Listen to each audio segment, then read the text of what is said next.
బామ్మగారి మాయాజాల పాత్ర. ధీరజ్పూర్ అనే ఒక గ్రామంలో సూరజ్ ఇంకా సంజయ్ అని ఇద్దరు స్నేహితులు ఉండేవారు. వాళ్ళు గోధుమలు, పప్పులు, బియ్యం అమ్ముతూ ఉండేవారు. ఇద్దరిలో సంజయ్కి అత్యాశ ఎక్కువ. ఎప్పుడూ తన వస్తువుల్ని పెద్దగా చెప్పుకొని ఎక్కువ ఖరీదుగా అమ్ముతాడు. సూరజ్ మాత్రం సరైన ఖరీదుకే తన వస్తువుల్ని అమ్మేవాడు. పేదవాళ్లకి, వయసైన వాళ్లకి సహాయం చేసేవాడు. ఇద్దరు ఇప్పుడు వాళ్ల వస్తువుల్ని కలిసే తీసుకువెళ్లేవారు. సూరజ్ ఎక్కువగా వస్తువులను అమ్మేసేవాడు, కాని సంజయ్ ఇప్పుడు అమ్మలేకపోయేవాడు. బియ్యము, పప్పు కొనుక్కోండి, రండి రండి. పప్పు ధర ఎంతో చెప్పండన్నా. 3 కాసులు. ధర బాగా ఎక్కువగా చెప్తున్నారే. అలా అయితే కొనకు, ఇక్కడి నుంచి వెళ్ళిపో. ఒకవైపు సూరజ్ దగ్గర పూర్తిగా గుంపు చేరిపోయింది. తీసుకోండి, నేను అందరికీ ఇస్తాను. నువ్వు ఇంత తక్కువ ధరకి పప్పులు అమ్ముతున్నావు కదా, కానీ మిగతా వాళ్ళందరూ 3 కాసులకే అమ్ముతున్నారు. మరి నువ్వెందుకని 2 కాసులకు అమ్ముతున్నావు? నేను కూడా మిగతా వాళ్ళ 3 నాణాలకు అమ్మితే అప్పుడు మీరొచ్చి నా దగ్గర కొనరు కదా. నేను అమ్మడం కోసమే ఇక్కడికి వచ్చాను, కాబట్టి ఇవి ఎంతకు అమ్ముడుపోతాయో అంతకే అమ్ముతాను. అరే సూరజ్, మన 2 వస్తువులు ఒకేలా ఉన్నాయి, కానీ నీ సామానంతా నువ్వు అమ్మేస్తున్నావు, నా సామాను మాత్రం అలాగే ఉండిపోతోంది. సంజయ్ అన్న, మీ వస్తువులని మీరు ఎప్పుడూ ఎక్కువ ధరకే అమ్ముతున్నారు. అలాంటప్పుడు మనం ఎక్కువ వస్తువులని అమ్మడం చాలా కష్టం అవుతుంది కదా.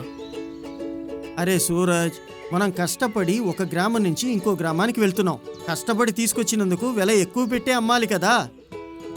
అది నిజమే, కానీ అంత ధరిచ్చి ఎవరు కొంటారు? సంజయ్ అన్న, పేదవాళ్ళు అంత డబ్బులిచ్చి కొనలేరు కదా. సరే సూరజ్, ఉండని, నువ్వు నాకు నేర్పించకు, నీ పని నువ్వు చూసుకో.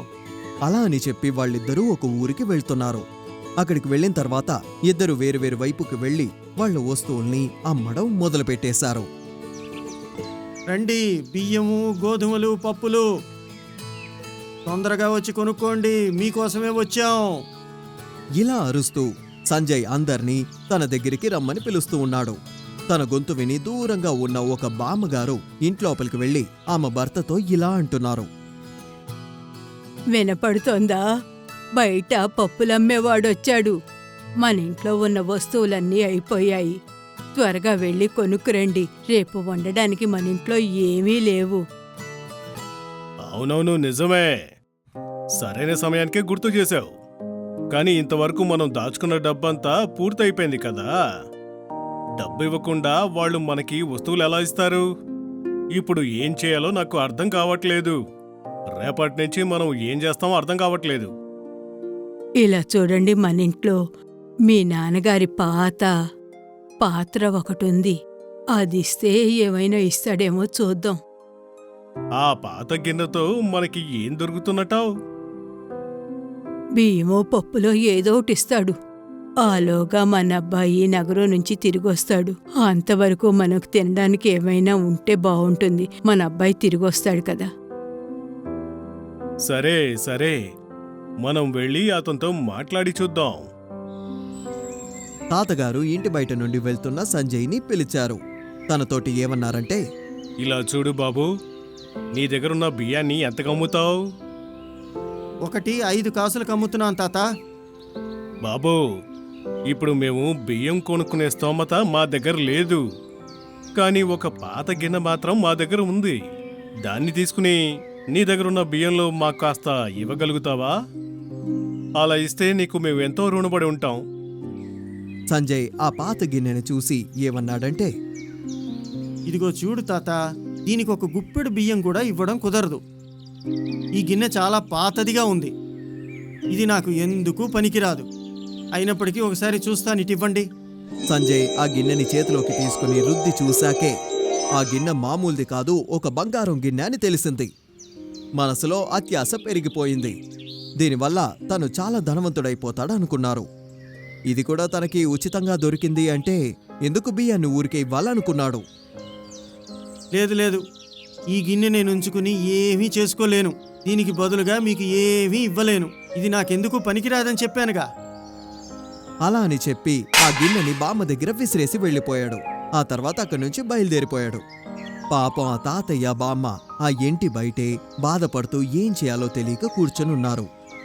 అప్పుడు కాసేపటి తర్వాత సూరజ్ తన బియ్యాన్ని అమ్ముకుంటూ అటువైపు వచ్చాడు. ఆ వయసైన వాళ్ళని సూరజ్ అప్పుడు చూసేశాడు. వాళ్ళ దగ్గరికి వెళ్లి సూరజ్ ఏమన్నాడంటే, ఏమైంది బామ్మ? ఎందుకు మీరు ఇలా కూర్చున్నారు? మీకేదైనా సమస్య ఉంటే మొహమాట పడకుండా నాకు చెప్పండి. ఏదో నేను చేయగలిగిన సహాయాన్ని నేను చేస్తాను. ఇలా చూడు, నువ్వు చాలా మంచివాళ్ళ ఉన్నావు. మా ఇంట్లో వస్తువులన్నీ అయిపోయాయి. చేతిలో చిల్లి గవ్వు కూడా లేదు. నా కొడుకు నగరానికి వెళ్ళాడు. తను తిరిగొచ్చేంత వరకు ఏం తిని బతకాలా అని ఆలోచిస్తూ కూర్చున్నాము. మీరు దిగులు పడకండి బామ్మ, నేను మీకు బియ్యం ఇస్తాను. ఎంత కావాలో చెప్పండి. వద్దొద్దు, ఉచితంగా మాకేమీ వద్దు. మా దగ్గర ఆ పాత పాత్ర ఒకటి ఉంది. అది తీసుకొని నాకు బియ్యం ఇస్తావా బాబు? సరే బామ్మ, నేను ఇస్తాను. మీకు నచ్చినట్టే మనం చేద్దాం. నేను అది కొనుక్కుంటాను. బామ్మ ఆ పాత గిన్నెని సూరజ్కి ఇచ్చేసింది. సూరజ్ ఎలాగో సాయం చేద్దామని అనుకున్నాడు. పాటీ చెప్పినందువల్లే ఆ వస్తువుని సూరజ్ తీసుకున్నాడు. ఆ తర్వాత చూసినప్పుడు అది బంగారపు గిన్నె అని తనకి తెలిసొచ్చింది. బామ్మ, ఇది బంగారంతో చేయబడింది. ఇది కొనుక్కునేంత డబ్బు నా దగ్గర లేదు బామ్మా. బాబు, ఇంతకు ముందొచ్చిన అతను ఇది దేనికి పనికిరాదని విసిరేసి వెళ్ళిపోయాడు. కానీ నువ్వేమో పాత్ర తీసుకోకుండానే బియ్యం ఇస్తానంటున్నావు. నువ్వు చాలా మంచివాడివి. నీకేం తోస్తే అలాగే చేయి బాబు.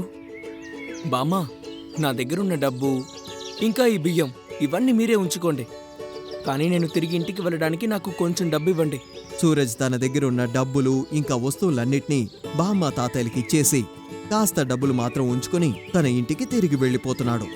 ఇంకొక వైపు సంజయ్ ఎలాగైనా ధనవంతుడు అవ్వాలని చెప్పి కలలు కంటూ అలా తాతయ్య బామ్మల దగ్గరికి వచ్చాడు. అమ్మా, సరే, ఆ పాత్ర ఇటు ఇవ్వండి, నేను మీకు కొంచెం బియ్యం ఇస్తాను. ఆ గిన్నెనిటి తీసుకురండి. బాబు, నువ్వు పనికిరాదని విసిరేసి వెళ్ళిన పాత్ర బంగారు పాత్రట. ఇంకో అబ్బాయి వచ్చి మాకు మంచి రేటిచ్చి తీసుకొని వెళ్ళిపోయాడు.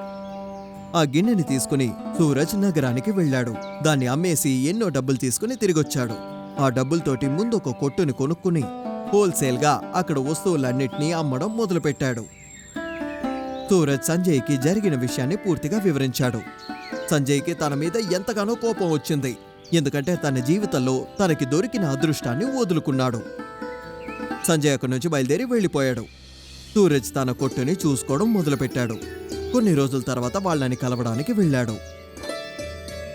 బామ్మా, బామ్మా ఎక్కడున్నారు? ఎవరు బాబు వచ్చింది? ఉండండి, వస్తున్నాను.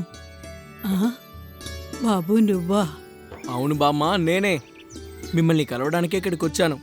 కొన్ని వస్తువుల్ని కూడా తీసుకొచ్చాను. ఆ, కానీ బాబు, లేదు బామ్మా, ఇందుకు మీరు డబ్బులు ఇవ్వాల్సిన అవసరం లేదు. నేను మీకు దీన్ని ఫ్రీగానే ఇవ్వడానికి వచ్చాను.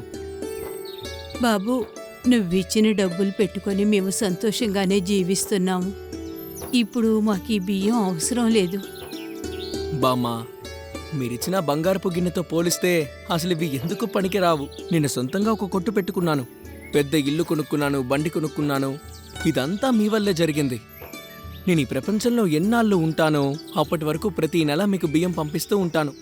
అవి కాకుండా మీకు ఇంకా ఏమైనా అవసరం అయితే తప్పకుండా మీకోసం నేను సహాయం చేస్తాను. నువ్వు సంతోషంగా ఉండాలి. నువ్వు మాకెంతో సహాయం చేసావు. ఆ దేవుడు నిన్ను చల్లగా చూస్తాడు. సూరజ్కి ఎంతో మంచి పేరు ఆ ఊరిలో వచ్చేసింది.